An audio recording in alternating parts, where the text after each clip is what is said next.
tête, mais vous avez vu que dans le journal, ce qui était sorti, c'est que je devais faire une conférence sur le démantèlement des centrales.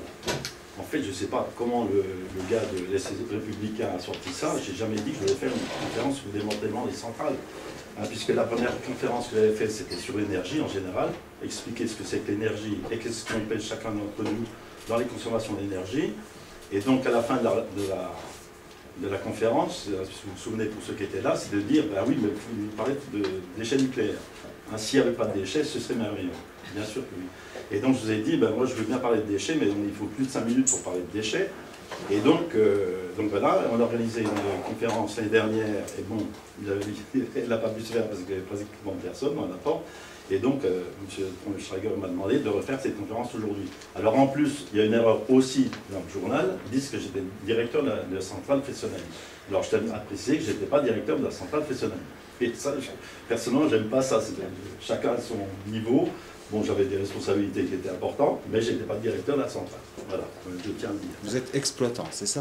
Oui, alors, exploitant, oui, alors exploitant, ça veut tout dire et rien dire. On peut dire que EDF est exploitant des centrales nucléaires, donc ça veut dire qu'il prend une centrale et qu'il la fait fonctionner, ça c'est être exploitant. Mais à l'intérieur, dans une centrale, il y a, on va dire, il y a plusieurs services. Il y a le service maintenance, par exemple, qui va de la maintenance. Il y a le service exploitation qui fait fonctionner la centrale, hein, en 3, 8, etc. Il y a le service technique, il y a la chimie, il y a plein de métiers, entre parenthèses, dans une centrale nucléaire. Voilà. Donc moi, je vais vous dire en gros d'ailleurs quelle a été ma carrière. J'ai commencé ma carrière à Épinal, à la distribution. Donc ça a duré quelques années, et j'ai entendu parler de centrales atomiques, et contrairement à ce qui se passe aujourd'hui, j'étais plutôt attiré par des centrales atomiques que d'en avoir peur. Et donc je suis rentré dans les centrales nucléaires donc en 1966, et à l'époque, c'était pas du tout ma formation, et il fallait recommencer à zéro, et puis voilà, faire un peu tous les métiers. Et j'ai fait tous les métiers d'exploitant. Les métiers d'exploitant, c'est le rondier qui va ouvrir les vannes, fermer les vannes, aligner les circuits, surveiller l'installation. Il y a ce qu'on appelle le chef de bloc ou l'opérateur, c'est lui qui pilote, comme le pilote d'avion. Il y a le chef de car qui est le patron de ça, et puis après il y a toute la structure de la centrale. Donc j'ai démarré Saint-Laurent-des-Eaux, Saint-Laurent-des-Eaux qui était des centrales graphite-gaz, donc une filière différente de nos filières actuellement, qui sont en démantèlement. On dira peut-être deux mots à la fin de l'exposé. Et ensuite, j'ai été nommé chef de car à Fessenheim, donc je connais bien quand même, parce que je crois que j'ai été nommé le second à Fessenheim. Donc les fonctions que j'ai eu à Fessenheim, c'était chef de car, donc chef d'une équipe qui conduit la centrale. Et puis ensuite, quand il y a eu l'accident de TMI aux États-Unis, je ne sais jamais, c'est 77 76. 76, voilà. 76. Quand il y a eu l'accident de TMI, le patron de l'époque, à Fessenheim, a dit tout ça, ça va nous entraîner des modifications sur nos centrales. Parce que contrairement, une petite parenthèse, contrairement par exemple aux États-Unis, ils ont un niveau de sûreté d'installation, et c'est ça à vie jusqu'au bout, jusqu'à ce que les centrales soient en fin de vie. Ça ne veut pas dire qu'ils font rien, mais leur niveau de sûreté, il est celui-là. Alors que nous, on a pris une autre option, c'est de dire, dès qu'on va améliorer le niveau de sûreté au fur et à mesure qu'on a d'expérience. Et en l'occurrence, ce sont les accidents, hélas, qui apportent toujours de l'expérience et qui fait qu'on a amélioré le niveau de sûreté. Et l'accident de TMI aux États-Unis a augmenté sans doute d'un facteur 10 le niveau de sûreté de nos centrales.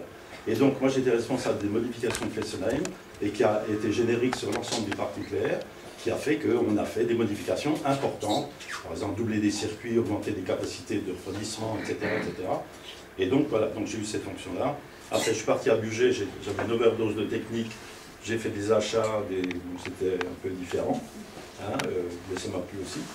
Et puis ensuite, j'ai passé 5 ans de ma carrière sur le projet EPR. Vous avez tous entendu parler de l'EPR, je suppose, à Flamanville, qui a vraiment du mal de démarrer. Bon, il y a plein de raisons. On pourrait aussi en parler pourquoi ça démarre mal. Pour connaître, il devrait démarrer. Moi, quand j'ai travaillé 5 ans sur le projet, on devait coupler en 2000, je ne sais plus combien, 2000.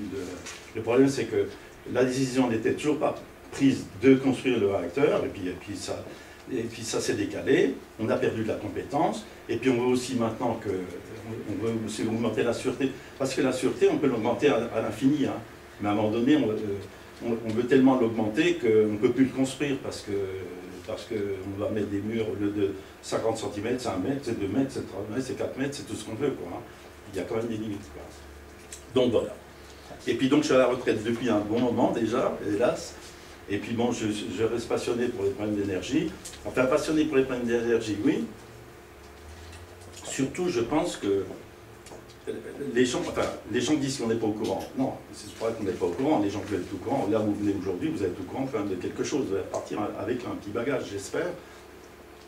Mais je pense que c'est un problème complexe. L'énergie, c'est un problème complexe. Ça ne se balaye pas comme ça en 3 minutes, puis avec des idées, il y a qu'à, on met des éoliennes, on met du panneau solaire, tout ça, ça va tout seul. Non, c'est pas comme ça que ça marche. Et puis le nucléaire a une mauvaise image. TMI, plus beaucoup de personnes s'en souviennent de cet accident. Entre parenthèses, centrale identique à nos centrales actuelles, où rien n'est sorti de la centrale. Et il y a quand même les 2 tiers du cœur qui a fondu. Donc c'est un gros accident, quand même. Hein. Il y a eu Tchernobyl, centrale totalement différente. On pourrait en parler, mais je pense qu'on risque de rester un peu longtemps. Il y a eu Fukushima. Alors Fukushima, forcément, alors ça c'est une catastrophe pour le programme nucléaire, bien sûr. Sachant quand même que les 20 000 morts, c'est le tsunami qui l'a fait. C'est pas la centrale nucléaire. La centrale nucléaire, elle a été détruite. Enfin, les tranches nucléaires ont été détruites. Ça fait 0 mort. Il ne faut pas oublier ça. Quoi.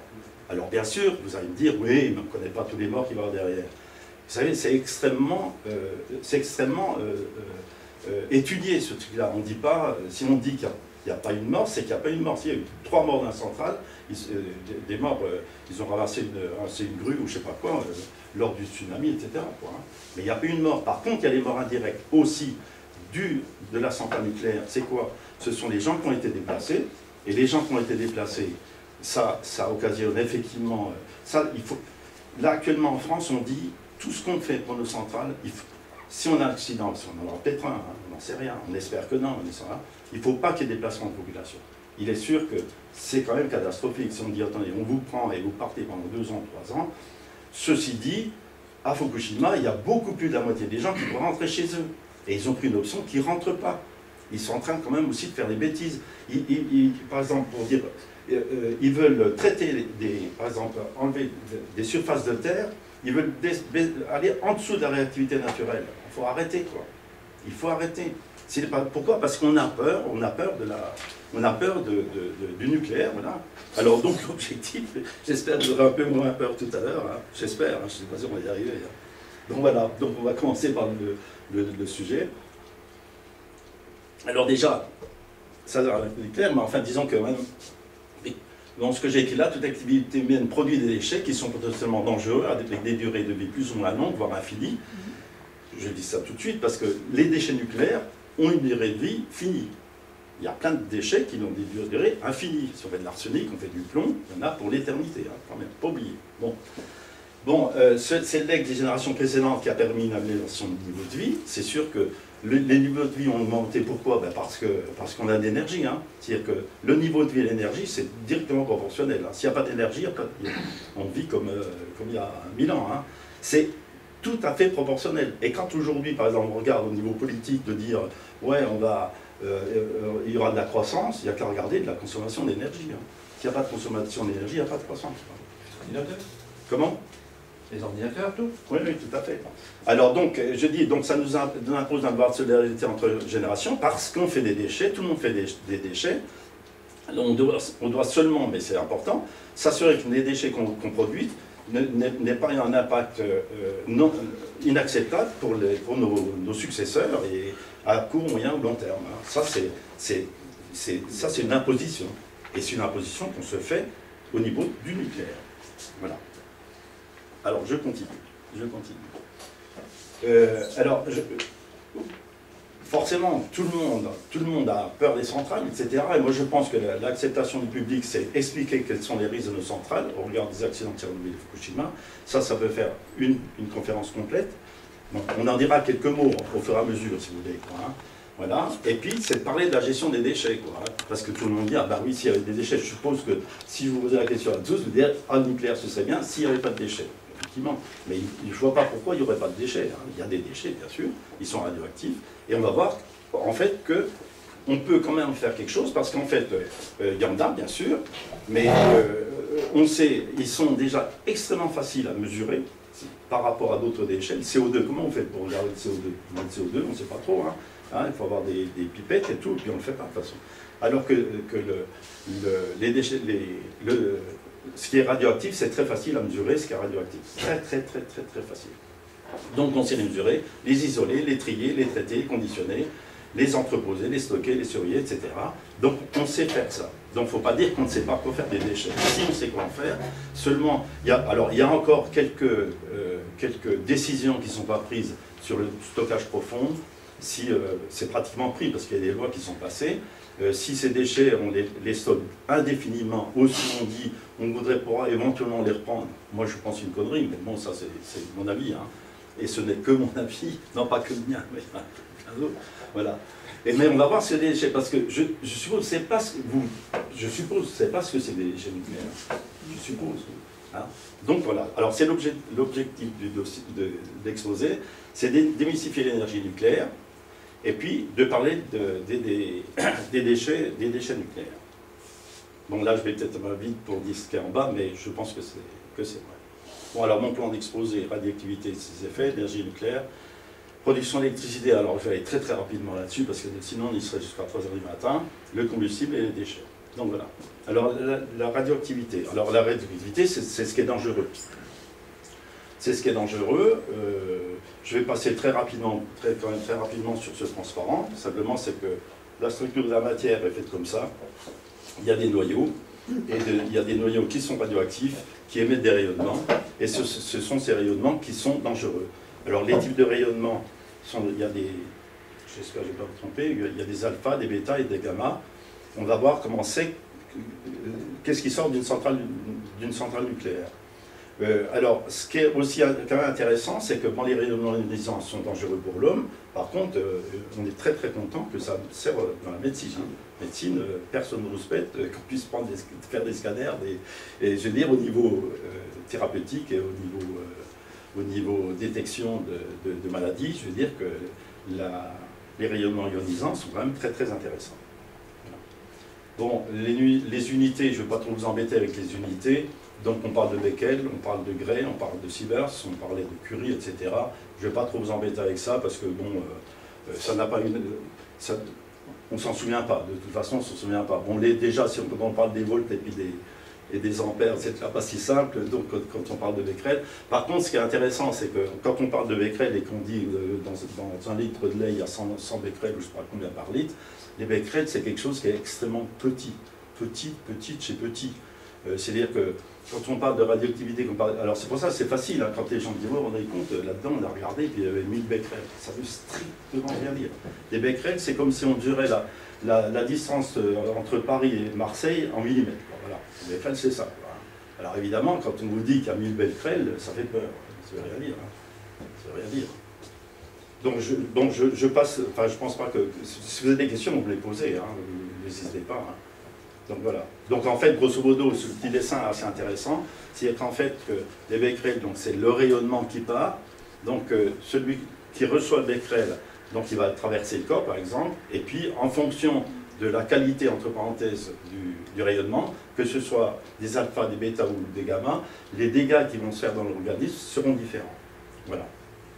Alors, ceci dit, voilà, on va voir comment on peut s'en protéger.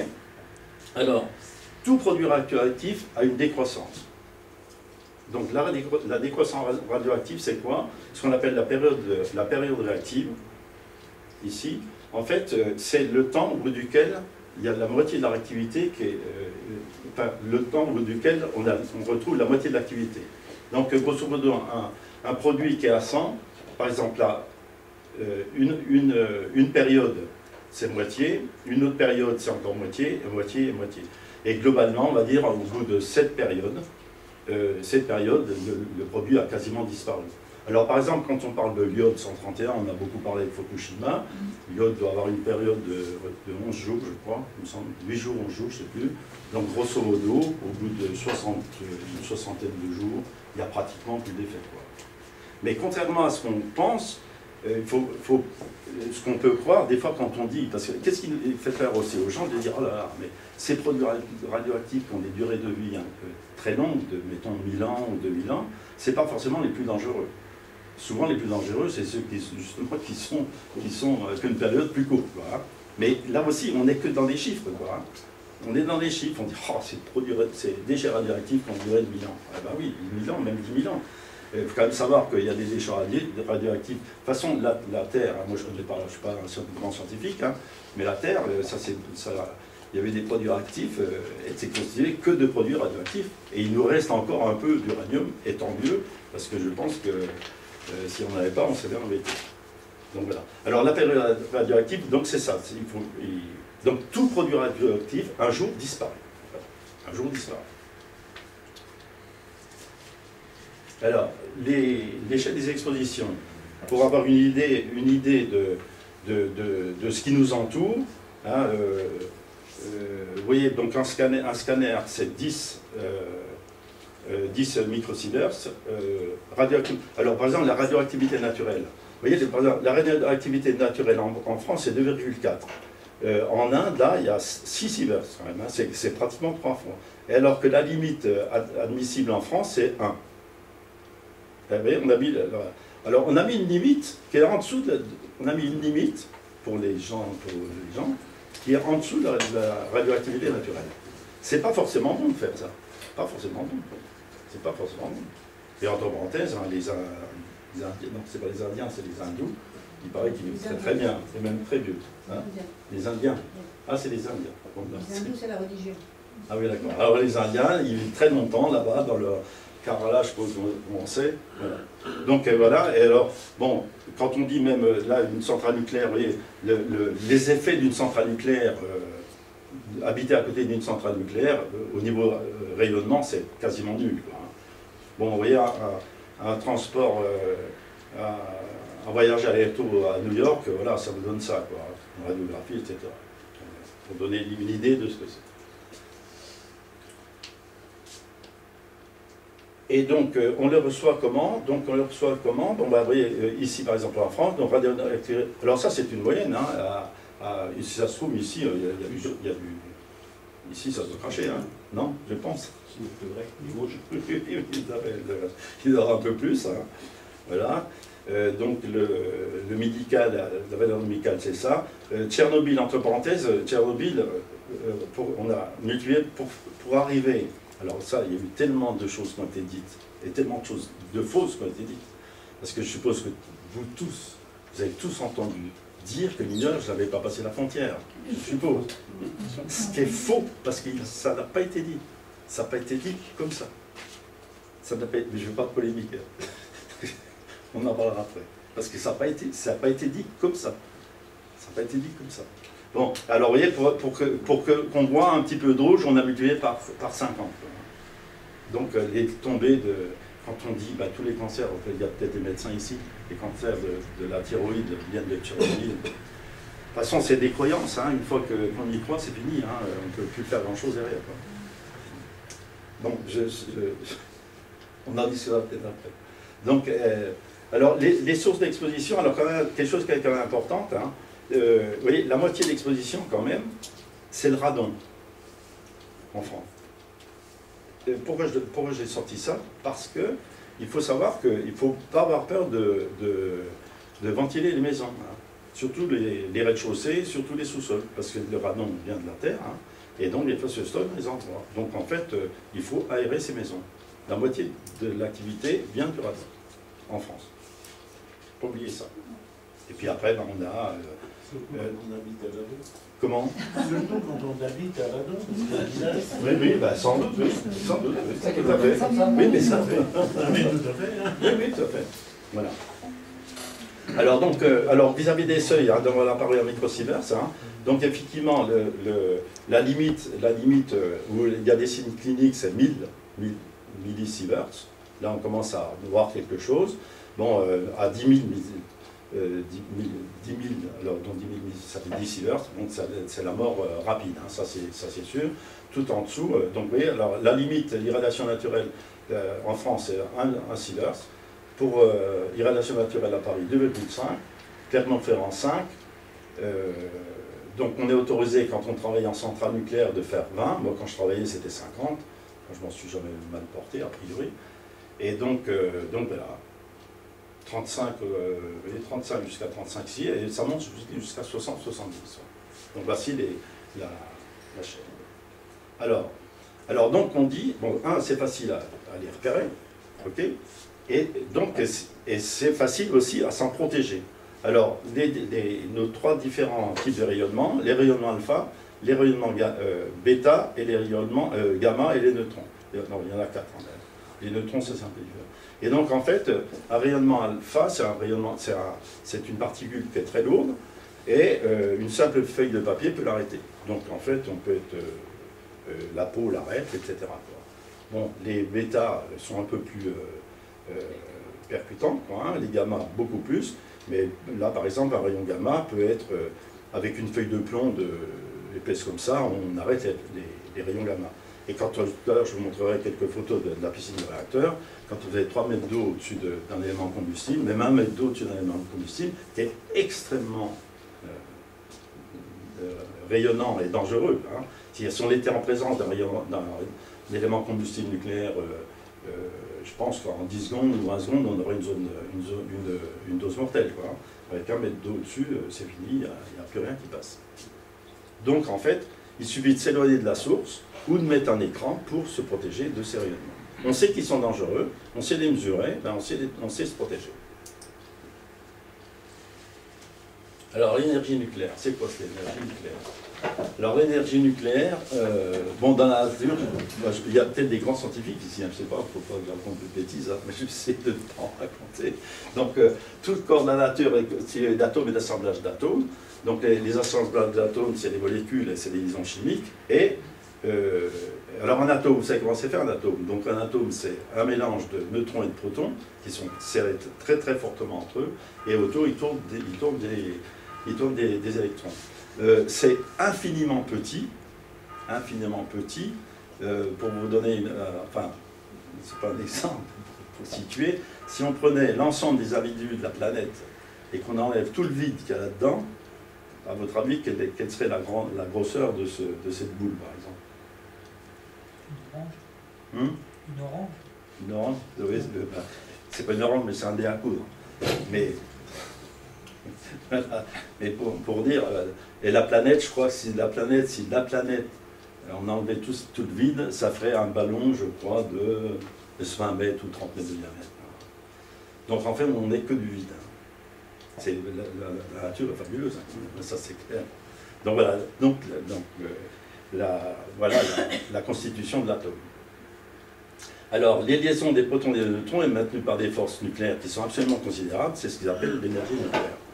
Alors, il y a deux façons d'utiliser. Alors, donc en fait, on voit bien qu'ici, c'est donc voilà un noyau, hein, qui est constitué de ces électrons et de ces protons. Ça, c'est un noyau d'uranium. Et il se trouve qu'il y a des noyaux, il n'y a pas beaucoup de noyaux, il n'y en a qu'un d'ailleurs qui est dans la nature. Alors, l'énergie, c'est quoi? L'énergie, en fait, ces électrons et ces protons, ils sont ensemble parce qu'en fait, il y a un manque d'énergie. Parce qu'il y a un manque d'énergie, c'est difficile à expliquer, parce qu'il y a un manque d'énergie. Ils sont liés très, très, très, très fortement. Et si on arrive à casser le truc, c'est là que ça libère de l'énergie. Parce que si après on pèse, par exemple ici vous avez le noyau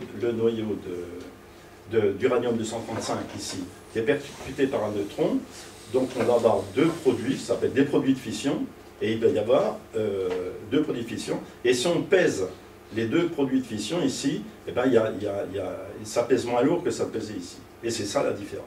Alors bon, j'ai fait ce petit schéma, j'ai mis très longtemps à comprendre, je peux vous dire. J'ai mis très très longtemps à comprendre, maintenant je l'ai compris, je ne pense pas que je puisse aller beaucoup plus loin pour vous expliquer, parce qu'il y a effectivement deux solutions. Il y a cette solution-là qui consiste à casser un noyau lourd en deux, et on récupère de l'énergie. Et puis il y a l'autre solution, c'est ce qu'on appelle la fission. Et puis il y a l'autre solution, c'est de prendre des noyaux, là, à l'inverse, des noyaux légers, très légers, et de les remettre les uns contre les autres. Et c'est ce qu'on essaie de faire dans ITER. Vous avez tous entendu parler d'ITER, de la fusion. Ça, c'est la fusion nucléaire. Et donc là, ça donne énormément d'énergie. Alors, on va arrêter sur les calculs, hein, mais globalement, la différence qu'on récupère, c'est entre, par exemple, cette énergie qui est ici et celle-ci, c'est cet écart-là dans la fission, et dans la fusion, cet écart-là est là. Donc voilà, moi j'ai enfin à peu près compris que c'est pas encore un point la fission. À la fission, on arrive à faire de la fission, la fusion, on arrive, enfin disons que le ITER, il faut savoir qu'ITER, c'est un démonstrateur qui va pouvoir dire qu'on pourra un jour ou non faire de l'énergie, de l'électricité avec à partir de la fusion. C'est-à-dire que la fusion se fait quand même dans un plasma qui est quand même à des millions de degrés. Donc des millions de degrés, c'est en dehors c'est plus chaud que le soleil d'ailleurs pour y arriver à faire ça. Donc on a du mal d'imaginer. Donc pour avoir un plasma qui a des millions de degrés, manifestement c'est plus une casserole, hein, c'est plus en fer, donc c'est magnétique, quoi. Et donc ce qu'on est en train de construire à ITER à Cadarache, donc effectivement, regarde là, donc c'est d'énormes bobines, je pourrais vous montrer un schéma. Pour remplacer l'énergie pour la centrale de l'uranium. Oui, oui, mais ça, moi je veux dire, quand j'ai commencé dans le nucléaire, c'était en 1966, on disait la fusion c'est pour dans 20 ans. Et puis plus ça allait, et plus c'est tard, et moi je pense que la fusion, c'est même pas pour le gamin, je pense pas. Ce sera pour mon avis dans un siècle, quoi. Donc il faut complètement oublier la fusion aujourd'hui pour les problèmes d'énergie, les problèmes de réchauffement climatique, hein, ça c'est clair. Enfin, il faut complètement oublier, maintenant, voilà, il y a des études qui sont faites, on va avoir ce démonstrateur à ITER, à Cadarache, et l'objectif c'est de faire 500 MW pendant je ne sais plus combien, 1 heure ou 2, quoi, hein. Seulement, hein, quand même, hein. Le démonstrateur de Cadarache. Mais donc, alors, ce qui est utilisé, c'est la fusion d'atomes très légers et qu'on remet ensemble. Voilà. Donc voilà ce que c'est que l'énergie. Donc en fait, c'est l'énergie de liaison des constituants de l'atome. Alors, ce que je voulais vous dire, c'est qu'effectivement, dans la nature, alors ça donnera peut-être une réponse à la question que vous avez dit. Dans la nature, il y a seulement l'uranium-235 qui est fissile. Il n'y a que l'uranium-235 qui est fissile. Maintenant, il y a des autres corps qui peuvent être fertiles, c'est-à-dire qui peuvent recevoir un neutron et deviennent fissiles. Et quand on dit, alors moi il y a 2 ans, par exemple, dans Science et Vie, il est sorti un superbe article en disant pourquoi ne pas faire du nucléaire sans uranium? On peut faire du nucléaire sans uranium. Je trouve que c'est d'une malhonnêteté intellectuelle complète, parce qu'en fait, ça part de thorium-232 qui, en recevant un neutron, se transforme en uranium-233 qui est fissile. Donc je veux dire, je ne comprends pas que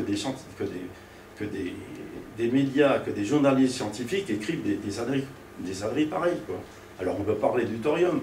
Alors on dit, oui, de toute façon, en France, on a pris l'uranium parce qu'on voulait faire la bombe nucléaire. Bon, peut-être que oui, peut-être que non, j'en sais rien. D'ailleurs, on a eu une conférence avec, il n'y a pas très longtemps, d'un spécialiste du thorium. D'ailleurs, pendant une demi-heure, je me suis dit, du thorium, qu'est-ce que c'est bien? Mais alors, c'est quand même très compliqué. Et je peux vous dire qu'à Cadarache, moi je côtoie beaucoup des gens de Cadarache avec le nom, parce que je suis parti d'ASFEN. Et l'ASFEN, c'est la Société française d'énergie nucléaire. Pour eux, le thorium, c'est vraiment un mauvais combustible. Maintenant, les Indiens, oui, les Indiens ont des réacteurs au thorium. Voilà. Mais maintenant, là, c'est pareil. Hein, je veux dire, thorium-232, uranium-233, et puis produit de fission, et puis voilà. Avec des avantages, il y a des avantages, oui, mais il y a aussi des inconvénients, quoi.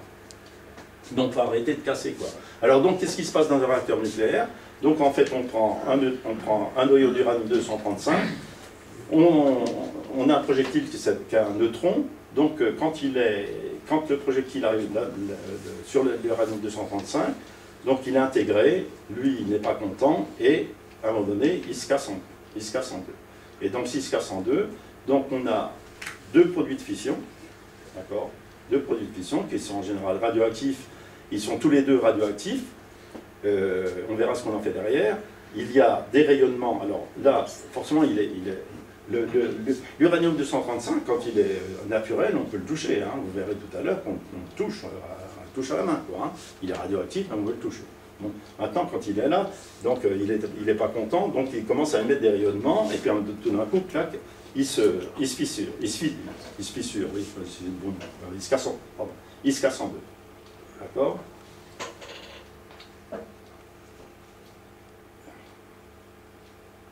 Voilà, je suis allé trop loin. Ah oui, bon, j'ai fait des bêtises là. Non, je pense que ce sera plus facile que je fasse ça. J'étais où? J'étais à... ici. Voilà, j'étais ici. Il se casse en deux. Alors, par chance, ce qui est super, c'est qu'en fait, c'est qu'il libère, lorsqu'il y a la fission, donc il y a des produits de fission, ça libère de la chaleur, c'est ce qu'on veut, parce qu'en fait, dans un réacteur nucléaire, on veut chauffer de l'eau. Hein. C'est pas plus compliqué, hein, on veut chauffer de l'eau. Et donc, ce qui est intéressant, c'est que ça libère des neutrons. Et en moyenne, il y a 2,3 neutrons par fission. C'est-à-dire que, vu le nombre de fissions, on va dire il y a entre 2 et 3 neutrons qui s'égalent.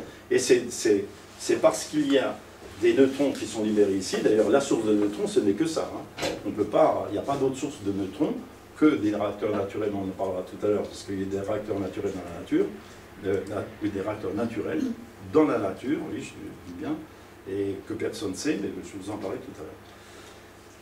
Et donc, il y a des neutrons, et c'est ces neutrons qui vont refaire des fissions qui sont derrière. Et donc, ensuite, la réaction enchaînée est là. Bon, ben voilà, on a une fission, il y a un neutron qui va refaire ici, qui va casser celui-là, qui va casser celui-là, qui va casser celui-là. Et donc, quand on parle de piloter un réacteur, ben, quand on pilote un réacteur, on joue sur ce nombre de neutrons. C'est-à-dire que les neutrons, il y en a qui sont perdus, parce qu'ils partent dans les structures, etc. Il y en a qui vont... ils vont pas tous faire une fission. Quoi, hein.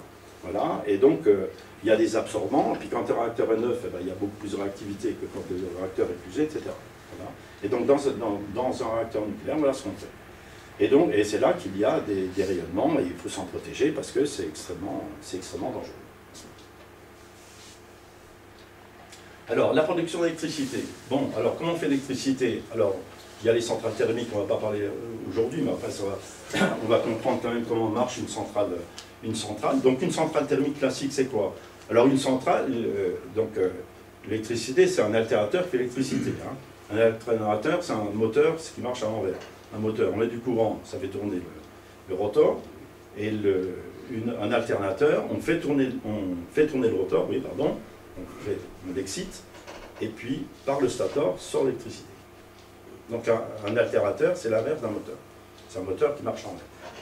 C'est vite dit, hein, parce que quand on veut savoir comment ça tourne, hein, c'est un peu plus compliqué que ça, mais de façon simple. Donc l'alternateur, il est ici. Vous voyez, il est ici. Donc, et il sort du courant ici. Ici, c'est un transformateur, et ensuite, on part sur le réseau. Bon, alors l'alternateur, il est entraîné par une turbine. Je vous montrerai une photo d'une turbine. Et la turbine, elle est entraînée par de la vapeur. Donc voilà, alors, il faut avoir quelque chose qui fasse de la vapeur. Donc une centrale thermique classique, c'est une chaudière, donc au fioul, au gaz, au charbon. On fait de la vapeur fait tourner la turbine. Une fois qu'elle a restitué toute son énergie qu'elle reçoit, donc c'est une transformation d'énergie thermique en énergie mécanique. Donc on condense la vapeur dans un condenseur. Donc là, on récupère de l'eau et on rejette et on renvoie l'eau ici. Bon, pour vous donner quand même une petite idée de ce que c'est qu'une centrale thermique, là, par exemple, une centrale moi, j'ai travaillé à un moment à Vitry-sur-Seine, donc c'était des groupes de 250 MW, donc un quart d'une tranche Fessenheim. Pour un quart d'une tranche Fessenheim, hein, la chaudière, elle fait 70 mètres à 80 mètres de haut. Hein. Et pour l'alimenter, c'était, je ne sais plus, c'est 4 ou 5 trains de 40 wagons de charbon hein, par jour. Hein. C'est époustouflant, hein, ce qu'on a là-dedans. Époustouflant. Donc, voilà. Donc une centrale thermique, voilà, ça marche comme ça. Une centrale nucléaire, c'est quoi? Eh ben, c'est presque pareil. Donc toute cette partie-là est la même, alors aux caractéristiques près, parce que dans une centrale thermique, on est à 565 degrés, alors que là, on a 280 degrés, etc. Voilà, il y a Il y a des caractéristiques qui sont différentes, mais enfin, le principe est le même. Et ici, donc, on a un réacteur nucléaire. On peut appeler ça une chaudière nucléaire ou un réacteur nucléaire. Donc voilà. Donc on va rentrer là-dedans. Voilà, je vais vous expliquer peut-être un peu plus précisément là-dessus le design d'une centrale. Donc on retrouve ici donc, notre alternateur, hein, un générateur de courant. On trouve ici la turbine. Et ici, on trouve donc dans le bâtiment réacteur, voici, ça c'est ce qu'on appelle le bâtiment réacteur, où on a un réacteur, ça s'appelle le réacteur, et ça s'appelle un générateur de vapeur. C'est-à-dire en fait, on a les éléments combustibles qui sont ici dedans, ok. C'est eux qui vont chauffer, on va régler la puissance à partir des grades de contrôle qui sont ici. L'eau circule dans le générateur de vapeur, vient ici, il y a une pompe qui fait circuler tout ça, etc. Et donc ça, c'est ce qu'on appelle le circuit primaire, ok, une boucle primaire. Ensuite, de l'autre côté, l'eau, on prend de l'eau, on la met dans le générateur de vapeur, elle s'échauffe, elle se transforme en vapeur, on la fait passer dans la turbine, on la condense, et on est reparti. Et on a un nouveau cycle. Alors déjà, donc ça, c'est le principe de fonctionnement. Tout de suite, puisqu'on parle d'énergie nucléaire et déchets radioactifs, on peut parler aussi des différentes protections.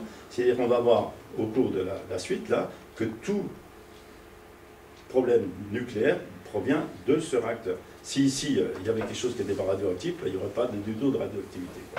Donc ici, on a des gaines, on verra tout à l'heure, que c'est une première barrière.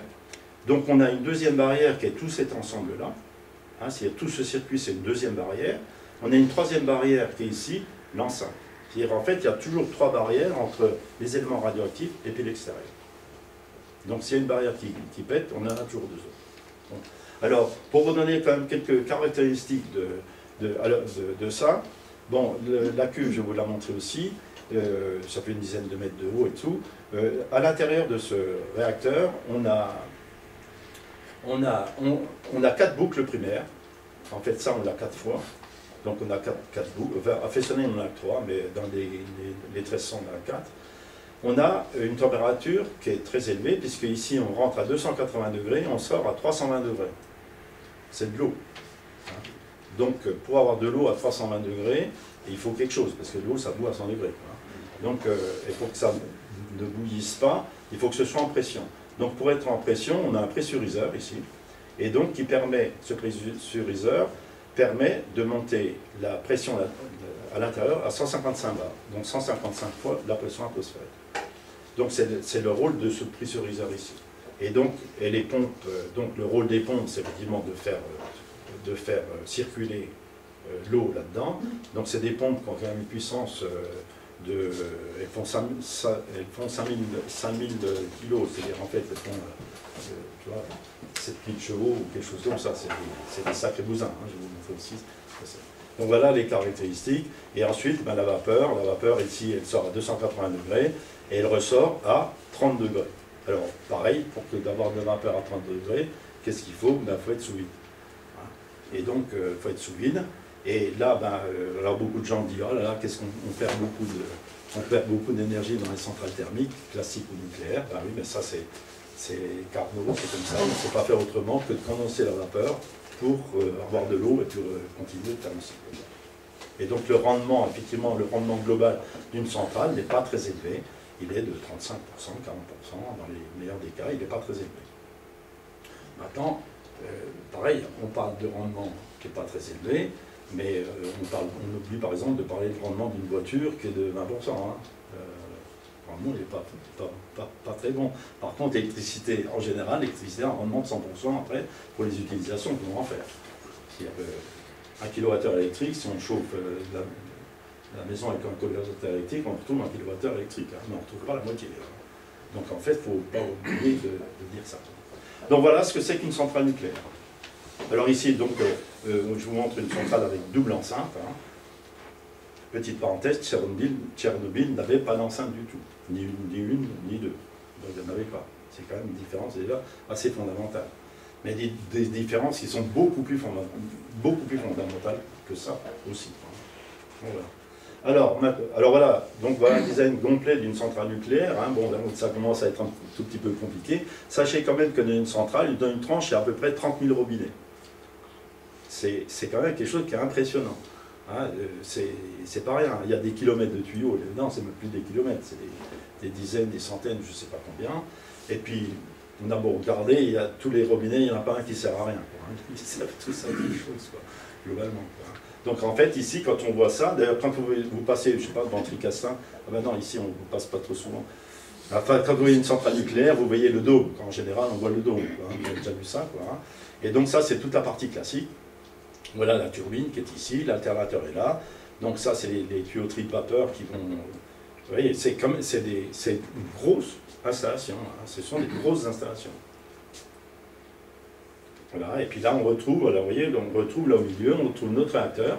Ici, on trouve les générateurs de vapeur, ok, les boucles primaires, le précieux, je ne sais pas trop où est-ce qu'il est, bon, voilà. Et ici, on trouve la piscine, c'est-à-dire que les éléments combustibles, comme je vous le disais tout à l'heure, quand il est neuf, il n'y a pas de problème, mais quand il est usé, il n'est plus du tout question d'être en contact direct avec.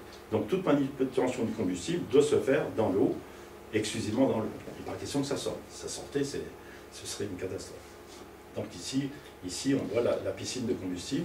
Il y a une piscine à l'intérieur, il y a une piscine à l'extérieur, et les éléments combustibles, on les met là-dedans. Alors voilà, j'ai mis, voilà, ça c'est une cuve de réacteur. Une cuve de réacteur qui est en cours de manutention, qui arrive. Alors c'est la cuve de je ne sais plus, est-ce que c'est Fessenheim? Je ne sais plus, hein, je ne peux pas dire, mais enfin ça n'a pas une grosse importance. Vous voyez, c'est vraiment une belle pièce. C'est vraiment une belle pièce. Hein. Ça fait à peu près une dizaine de mètres de haut, ça pèse, je ne sais pas, ça doit peser 500 tonnes ou un truc comme ça. Ce qu'on voit ici qui est intéressant, alors ça c'est les entrées et sorties, hein. C'est les entrées et sorties des boucles primaires. Ce qu'on voit ici, en fait, l'épaisseur de la cuve, c'est quand même un métal qui est comme ça, hein. Puis c'est pas du fer à ferrer les ânes, hein. C'est vraiment une matière première très, très riche, hein, très, très noble. Et l'intérieur est beurré d'inox. L'intérieur est beurré d'inox. Alors, ceci dit, la seule chose, enfin, il y a deux choses qu'on a décidé en France de ne pas remplacer en fin de vie, de ne pas remplacer, c'est la cuve du réacteur et l'enceinte. L'enceinte, je ne vois pas pourquoi on ne pourrait pas le faire. Même la cuve du réacteur, moi je pense qu'on peut le faire. Il a été décidé qu'on ne le ferait pas. On peut encore changer d'avis. Hein.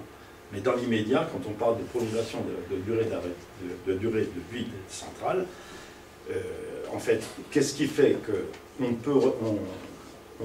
sait qu'on peut continuer à faire fonctionner les centrales au-delà de 40 ans, parce qu'on sait que cette cuve de réacteur tient au-delà de 50 ans, au-delà de 40 ans.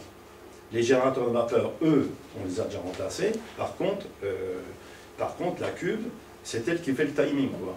Et donc on pensait au départ que l'usure de la cuve par les rayonnements serait beaucoup plus importante qu'elle ne l'est. Et donc dans tous les réacteurs, on a des éprouvettes de métal qui a servi à faire la cuve, qu'on remet à l'intérieur pour les irradier énormément, et puis on regarde du point de vue métallurgique ce que ça fait. Donc on sait ce que va donner une cuve dans 10 ans ou dans 20 ans. Quoi. Remplacer? Comment? On peut remplacer la cuve, non? Non, moi je pense qu'on pourrait, mais il a été décidé qu'on se remplace. Il faut reconnaître que remplacer la cuve, c'est un sacré problème. Hein. Là, par exemple, la cuve du réacteur, quand on rentre la cuve dans un réacteur, quand la centrale est neuve, en fait, on laisse un trou, on rentre la cuve, si elle est très grosse, et ensuite on reconstruit autour. Et on voit que c'est déjà compliqué. Les générateurs vapeur, non. Là, je vais vous montrer un générateur vapeur, voilà. Voilà ce que c'est qu'un générateur vapeur. Alors, un générateur de vapeur, comme vous avez vu sur le schéma tout à l'heure, la cuve, elle va recevoir le combustible, les structures, etc. Mais le générateur vapeur, il a tous ces tubes qui permettent de vaporiser l'eau.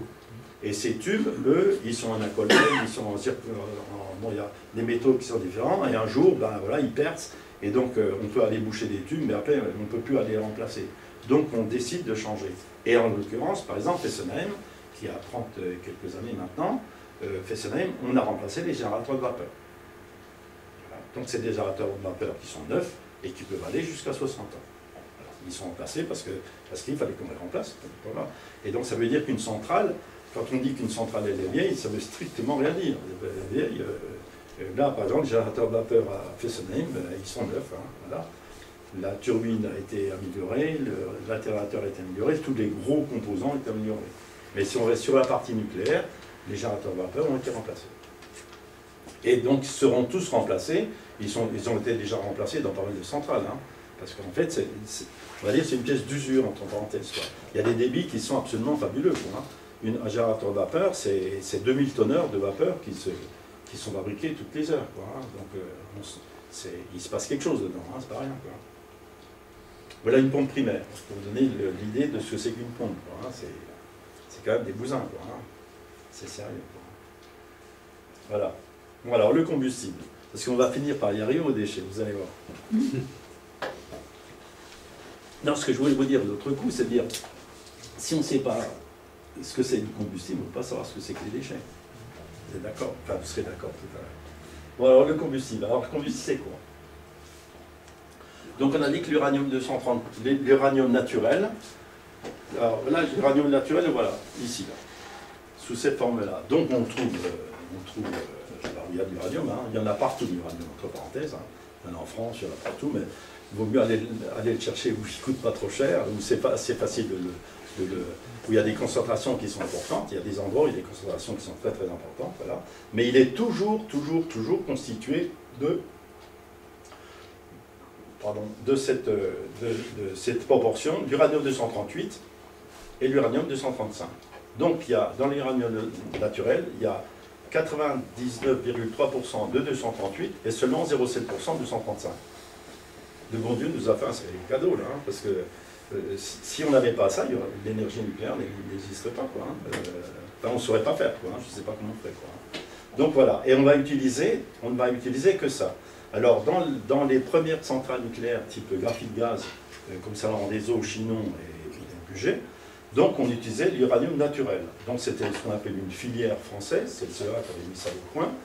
C'était des réacteurs, c'était très lourd, moi j'ai conduit, hein, j'ai piloté des réacteurs graphite gaz, c'était vraiment c'était pas une filière qui était viable à long terme, c'était trop compliqué, vous avez entendu parler du graphite gaz, donc du gaz c'est plus compliqué que de l'eau, parce que du gaz c'est pas solide comme de l'eau, etc. Donc en fait, c'est plus. Et donc on a décidé, enfin c'est du temps de Gaulle, hein, 68, de Gaulle, Pompidou, hein, donc décidé d'acheter une licence américaine, et on a acheté donc la licence américaine à Westinghouse pour faire des centrales REP. REP ça veut dire réacteur à eau pressurisée, on a dit eau pressurisée, etc. Donc voilà. Et par contre, ces centrales fonctionnent avec de l'uranium enrichi. Donc en fait, après l'extraction, il y a un certain nombre de choses qui se passent, et puis on enrichit l'uranium. Je vous montrerai un petit peu comment ça se passe. Et donc, une fois qu'on a enrichi l'uranium, donc l'uranium 235, donc ça, c'est la constitution du combustible qui est dans nos centrales. Donc ça passe dans les centrales. Une fois qu'on sort des centrales, eh ben, on va s'occuper du combustible, on va traiter le combustible, et c'est là qu'on va commencer à parler de déchets, bien sûr, et donc il reste encore dedans, vous avez vu, donc quand on casse, il y a des produits de fission, donc il y a des produits de fission qui sont dedans, okay. Il y a l'uranium 238 qu'on n'a pas utilisé beaucoup, on en a utilisé une partie, mais pas beaucoup, puisque c'est le 235 qui est fissile, donc quand on remplace un élément combustible, il reste encore un peu d'uranium 235. Donc en France, on a décidé de l'utiliser. Aux États-Unis, non. Il y a des pays où ils ont décidé de dire on ne l'utilise pas. Ben, voilà, c'est leur choix. Hein. Nous, en France, on a décidé de l'utiliser. Et donc, il y a les produits de fission. Il y a l'uranium 238 qui n'a pas été utilisé. Il reste un petit peu d'uranium 235, c'est à peu près 1%. Sur les 4%, on en a consommé à peu près 3%. Il reste du plutonium et les produits de fission. Parce que quand je dis que l'uranium 238, il est fertile, c'est-à-dire que l'uranium 238, quand il reçoit un neutron, il devient du plutonium 239, qui est fissile. D'accord? Donc en fait, dans un réacteur, on utilise bien sûr l'uranium 235, c'est le but de la manip, hein, mais on utilise aussi l'uranium 238. bon, je ne sais pas si je peux le dire, oui, je le dis, après vous vous souviendrez ou pas, c'est-à-dire que le neutron, quand un neutron s'échappe, quand il y a une fission, quand il s'échappe, il va à 2000 km/s, je crois que c'est à peu près sa vitesse, mais n'importe, on s'en fout, il va très vite. Et pour qu'il puisse faire une fission de l'uranium-235, il faut qu'il soit ralenti, il faut qu'il soit à 2000 km/s, je crois, je ne sais plus les valeurs, mais enfin c'est l'ordre d'idée, et donc il faut qu'il soit ralenti. Il est ralenti dans un modérateur. Maintenant, l'uranium-238, lui, il est fissile avec des neutrons rapides. C'est pour ça que vous avez sans doute entendu parler, quand on parlait de la centrale de Cresmatville, à l'époque, on parlait d'un réacteur rapide. Et le rapide, ça veut dire quoi? Ça veut dire simplement un neutron rapide. Alors des neutrons, bah, au départ, ils sont rapides, hein, avant d'être modérés. Et puis bah, s'ils rencontrent un noyau d'uranium de plutonium-232, bah, il fait une fission. Donc dans un réacteur nucléaire de notre type, il y a à peu près les 2/3 d'énergie qui est faite avec l'uranium-235 et un tiers avec du plutonium-239. Alors voilà, donc globalement, ça c'est la mine. Ça, on l'enrichit, ça, on le passe dans le réacteur, et ensuite, une fois qu'on a ça, on envoie ça à l'AG, et on retire le plutonium. Le plutonium, on l'utilise pour faire du MOX, vous avez peut-être déjà entendu parler du MOX, et puis l'autre, on fait du recyclage de l'uranium, on va voir que c'est ça qu'on a demandé aux Russes de nous faire, et on récupère l'uranium de retraitement, et puis ensuite, ben, les déchets, ce qui reste, c'est vraiment les déchets, il reste seulement 4%. On va faire le bilan tout de suite. Alors, bon, l'uranium naturel, donc en fait, de la mine au Yellow Cake, bon, la mine, on voit une mine d'uranium là derrière, hein, voilà, et en fait, il est transformé très très rapidement, ce qu'on appelle le Yellow Cake, hein, du charbon jaune, qui a cette couleur-là. Bon, ça, c'est fabriqué donc, sur la mine, là-bas, hein, et ensuite, il est traité, alors là, je vais le passer assez rapidement. Il est traité par, il est mis sous forme gazeuse pour le traiter, faire ce qu'on appelle de l'UF6. Hein. Bon, il y a plusieurs procédés pour arriver à avoir de l'uranium-235. Bon, les formules, c'est pas la peine de rester dessus. Bon, alors ça se fait en France. Alors ça aussi, c'est quelque chose quand même important. C'est-à-dire, en fait, on achète de l'uranium au Gabon, je ne sais pas où, hein, au Canada, je ne sais pas où. Je vous donnerai des chiffres de prix d'achat d'uranium. Par contre, tout ce qui est derrière, c'est fait chez nous. C'est du travail qui est fait chez nous, il n'est pas fait ailleurs. Hein. Quand on achète du pétrole, il est souvent fait ailleurs, le boulot. Mais là, il est fait chez nous. Tout ça, c'est fait chez nous, hein, à Pierre-Latte et près de Narbonne. Et donc, voilà. Et donc, ça passe par des fluors d'uranium, etc. Bon, j'ai mis ces photos parce qu'elles sont jolies, mais ça n'a pas une importance capitale. Et puis, une fois qu'on a ça, eh bien, après, donc, on va essayer d'enrichir l'uranium. Alors, l'enrichissement de l'uranium, donc, il est sous forme gazeuse, et puis on le fait passer dans l'état mi, et puis à un moment donné, ben, c'est là qu'on arrive à faire que, au départ, on a 0,7%, puis après, ben, on a un peu plus, et puis on arrive jusqu'à 4, 4,2, etc. Vous avez sans doute entendu parler aussi des centrifugeuses en Iran, hein, peut-être. On parle des problèmes en Iran, quoi, des centrifugeuses, parce qu'il y a deux technologies. Il y a la technologie pour faire de l'uranium enrichi, la technologie de diffusion gazeuse, ça s'appelle la diffusion gazeuse, ça se fait à Tricastin. Vous passez pas longtemps, vous êtes en vacances, hein, vous voyez Tricastin. Hein. Donc on voit les deux centrales. Quand on passe devant l'autoroute, hein, on passe ici. On passe là. L'autoroute est ici. Hein. Donc on voit les réacteurs de Tricastin ici, et on voit les réfrigérants atmosphériques. Alors tout le monde pense que les réfrigérants atmosphériques font partie de Tricastin. Non, non, non, pas du tout. Ils font partie ici d'Areva, hein, qui fabrique l'uranium enrichi. Alors jusqu'à maintenant, c'était le procédé de diffusion gazeuse, qui était un procédé qui n'est pas intéressant parce qu'il consomme énormément d'électricité. Ça avait été mis à Tricastin. Pourquoi? Parce qu'à Tricastin, il y a 4 tranches, et pratiquement, pour faire l'uranium enrichi, il fallait pratiquement utiliser 3 tranches nucléaires. Imaginez, 3000 MW pour faire fonctionner ça.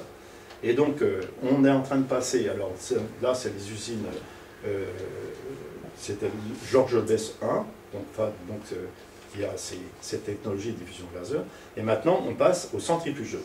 Alors, c'est vous? Pas du tout.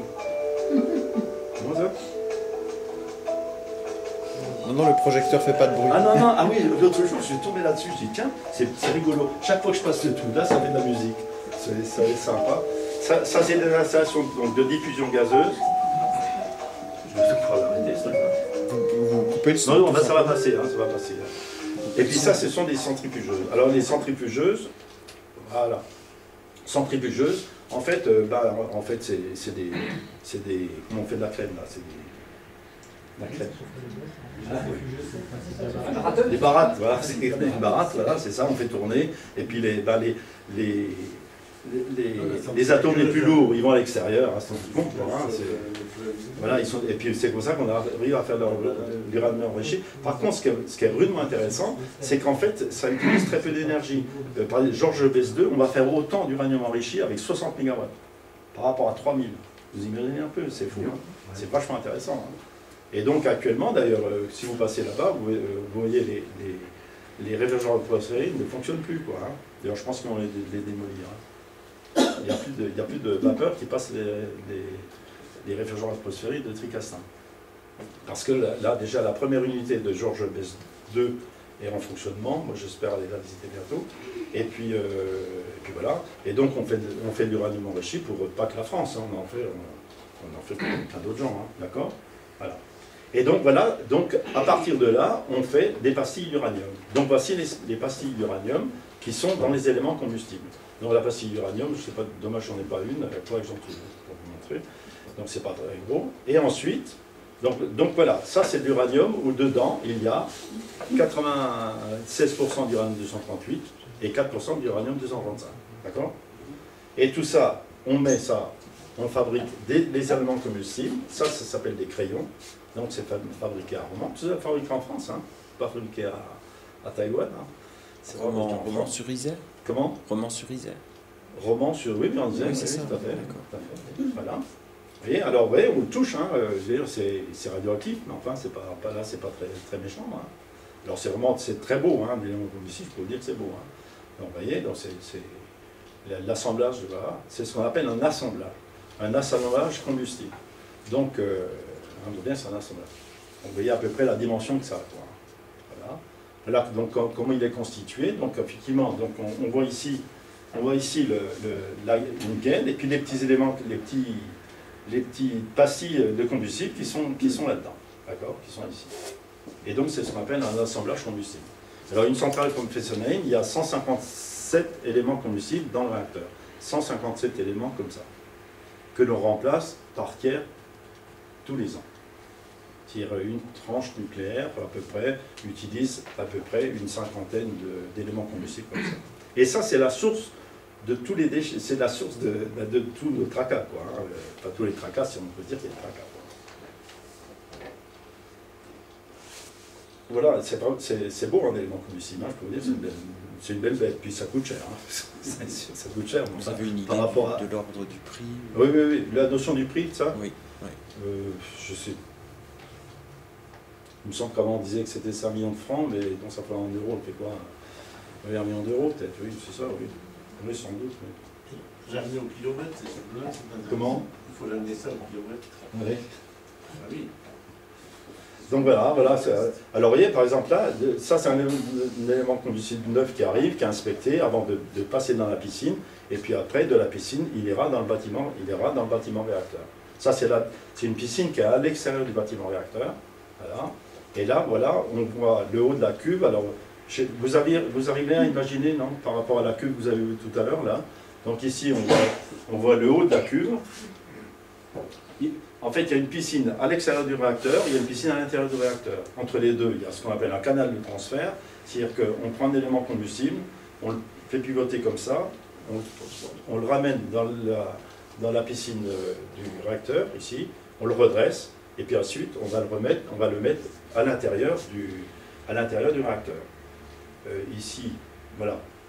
Voilà la manutention du combustible. On voit donc le haut de ce réacteur, on voit les 156 éléments combustibles, et donc c'est manutentionné par une machine. Alors évidemment, toutes les machines, il ne faut pas qu'elles puissent le sortir. Hein. Il ne faut pas qu'elles puissent sortir le combustible au-dessus du niveau d'eau, parce que là, ce serait une catastrophe. Hein. Alors ça, c'est des manipulations qui sont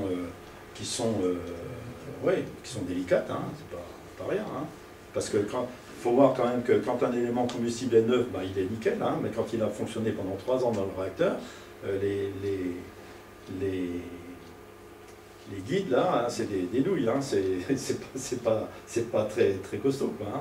Donc en fait, des fois, on a des problèmes, voilà, comme partout, comme dans toutes les industries, il y a des problèmes. Hein. Dire qu'il n'y a pas de problème, centrale nucléaire, il y a des problèmes tous les jours. Hein.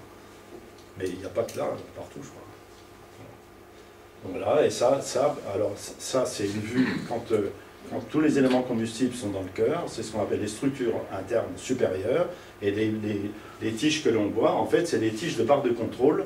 C'est en fait, dans la... Je vais essayer de ne pas faire de bêtises. Voilà, vous voyez, dans les structures, là, donc ça, ce sont les éléments, les éléments combustibles, les tiges, je veux dire, et puis ici, c'est les grappes de contrôle qui permettent de rentrer à l'intérieur des absorbants de neutrons. D'accord? Et c'est en faisant manipuler les grappes à l'intérieur du combustible qu'on règle la puissance du réacteur. C'est beaucoup plus compliqué que ça, mais c'est ça qu'il faut retenir. Comment? Il faut faire varier. On va faire varier. Mais en fait, on varie avec d'autres choses aussi. On varie avec la température, on varie avec du bord, on varie avec plein de choses. Mais En fonction de la consommation. En fonction, évidemment, de l'usure du combustible, etc. Quoi, hein. Bon, et puis l'étage d'un réacteur, c'est pas simple. Hein. Mais c'est notre métier, hein, on sait faire. Ouais. Donc voilà. Et donc ce qu'on voit ici, donc effectivement, c'est les éléments. Et puis après, bah, dessus, c'est le couvercle, qu'on appelle le couvercle qui arrive dessus. Vous voyez la piscine, hein. Donc quand on manutentionne les éléments combustibles, eh ben, donc tout ça c'est en eau, et puis quand on referme la cuve, là par exemple, on a en ouverture, en fermeture de cuve, je ne sais pas, hein, donc on ramène le couvercle, vous voyez l'épaisseur du couvercle avec des goujons qui a, je ne sais plus combien, 80 goujons, je ne sais plus combien est-ce qu'il y a de goujons, et puis ici toute la structure qui permet de monter les gardes de contrôle pour pouvoir les faire fonctionner le réacteur. Le couvercle, c'est quand même une bête qui fait 350 tonnes, quoi, hein. Rien que le couvercle, hein, et qui se pilote au millimètre. Donc, voilà. Alors, une fois que les éléments combustibles donc, ont été utilisés, donc on les ressort et on les met dans une piscine, dans la piscine qui est à l'extérieur, voilà, toujours sous eau. On attend quelque temps que la décroissance radioactive commence que la puissance... Ah oui, il y a quelque chose que je ne vous ai pas dit, mais qui est quand même extrêmement important, puis qui est important de savoir, c'est-à-dire que dans une centrale classique, vous avez du fioul, du charbon, quand vous coupez les feux, c'est fini. Une centrale nucléaire, c'est la différence qu'il y a avec le reste, c'est que quand on coupe les feux, il reste de la puissance résiduelle. C'est-à-dire que... donc ça veut dire qu'un élément combustible, quand on le sort, il faut toujours le refroidir.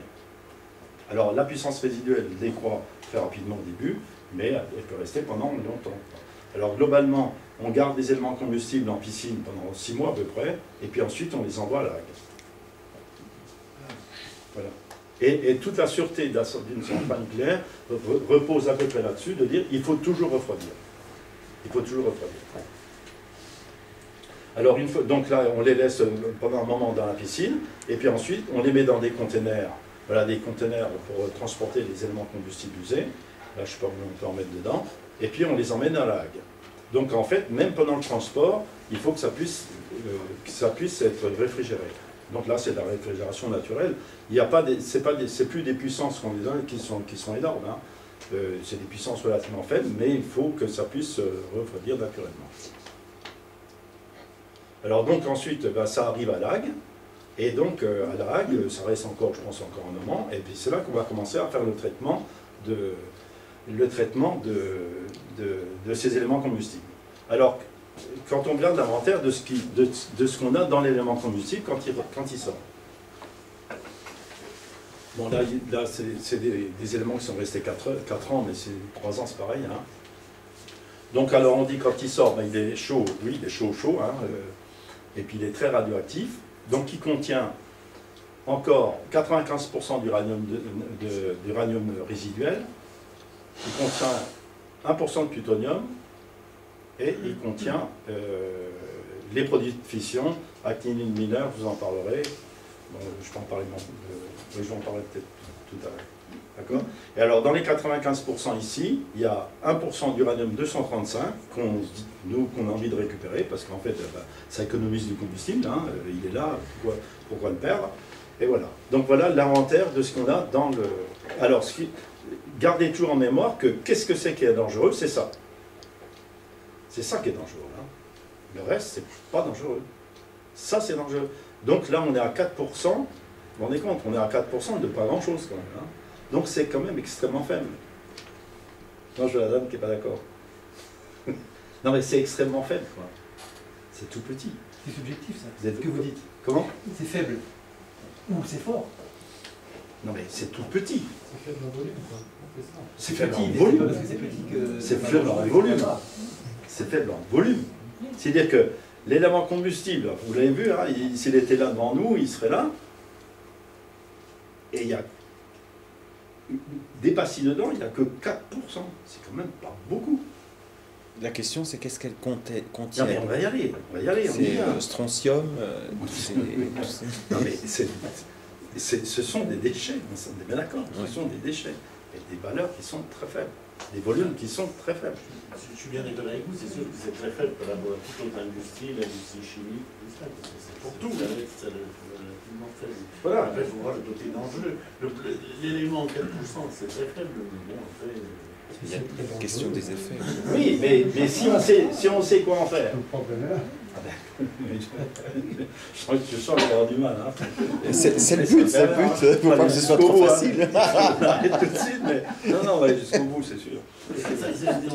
C'est qu'à la recherche, on peut diminuer encore un Comment peu. À la recherche, est-ce qu'on peut diminuer par la suite? Non, mais attendez.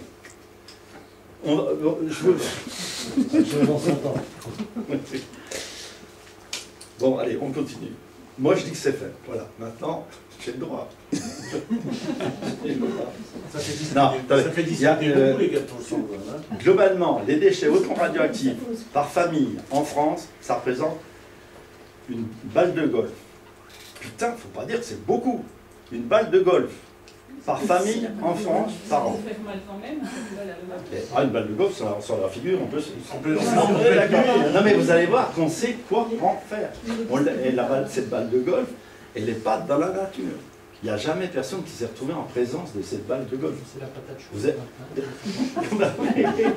Voilà, non mais c'est quand même... Moi, je voudrais quand même comprendre, mais ce sera peut-être la discussion à la fin, quoi.